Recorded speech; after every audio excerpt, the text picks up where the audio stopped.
حطوا الفيديو يا جماعه. مين ده؟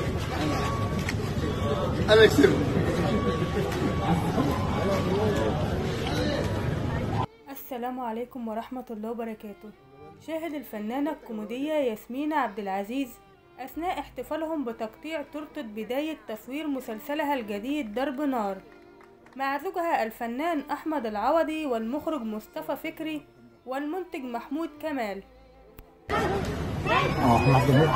هنا وهنا. بص هنا وهنا. بص بص بص في الاثنين. بص في الاثنين. بص في هنا. بص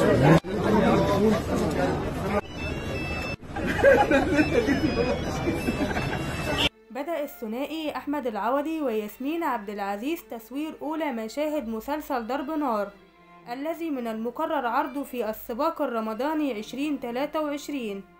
ويجسد الفنان أحمد العوضي شخصية سعيدي من سوهاج ابن ليل مصاحب الصقر والصقر مصاحبه، وياسمين بنت البندر مع سهير المرشدي وبدرية طلبة وإيمان السيد ونخبة من نجوم الفن.